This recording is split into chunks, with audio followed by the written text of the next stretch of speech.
అందరికీ నమస్కారం. నేను మీ వ్యవసాయ అధికారి.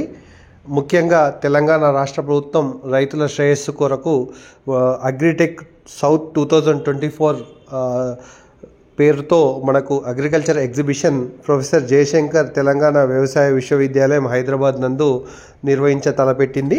దీంట్లో ముఖ్యంగా రైతుల యొక్క నాలెడ్జ్ని పెంచుకోవడానికి, ముఖ్యంగా వ్యవసాయ రంగంలో వస్తున్నటువంటి ఆధునిక వ్యవసాయ సాంకేతిక అంశాలను పెంపొందించే విధంగా తెలంగాణ రాష్ట్ర ప్రభుత్వం గౌరవ ముఖ్యమంత్రి గారి ఆదేశాల మేరకు, అదేవిధంగా వ్యవసాయ శాఖ మాత్యులు ఆదేశాల మేరకు ఈ ప్రోగ్రాంను నిర్వహించడం జరుగుతుంది.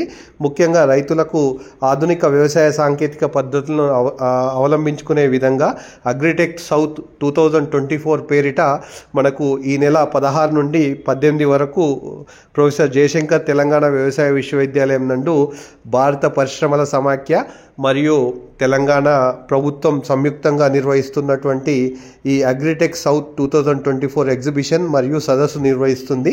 ఈ అగ్రిటెక్ సౌత్ 2024లో వ్యవసాయ ఉత్పత్తులు, వాటి పెంపకం, అదేవిధంగా పునరుత్పత్తి వ్యవసాయం, పశు సంరక్షణ, చేపల పెంపకం, కోళ్ళ పెంపకం, ఆయిల్ ఫామ్ సాగు, అదేవిధంగా వ్యవసాయ యాంత్రీకరణ, పోషక భద్రత, ఉద్యాన పంటలు, సమీకృత వ్యవసాయ పద్ధతులు, రైతు ఉత్పాదక సంస్థలు, అదేవిధంగా వ్యవసాయంలో వస్తున్నటువంటి అగ్రి స్టార్టప్ల గురించి చర్చా కార్యక్రమంతో పాటుగా ఆయా సంస్థలకు సంబంధించిన సాంకేతిక అభివృద్ధి ప్రదర్శన ఎగ్జిబిషన్లో జరిగే అవకాశం ఉంటుంది. ఇది ముఖ్యంగా 3 రోజుల పాటు నిర్వహించే అవకాశం ఉంటుంది. దీంట్లో దాదాపుగా 1000 మంది వ్యవసాయ సంబంధిత ప్రతినిధులతో చర్చా కార్యక్రమంతో పాటుగా వివిధ వ్యవసాయ మరియు అనుబంధ రంగాలకు సంబంధించిన 150 స్టాల్స్ తమ ఉత్పత్తుల్ని ప్రదర్శించే అవకాశం ఉంటుంది. ముఖ్యంగా వ్యవసాయ ఉపకరణలపై రైతులకు అనుభవ కేంద్రంతో పాటుగా రాష్ట్ర వ్యాప్తంగా అన్ని జిల్లాల నుంచి రైతు సందర్శకులు పాల్గొనే అవకాశం ఉండడంతో పాటుగా ముఖ్యంగా విత్తనాలు, ఎరువులు,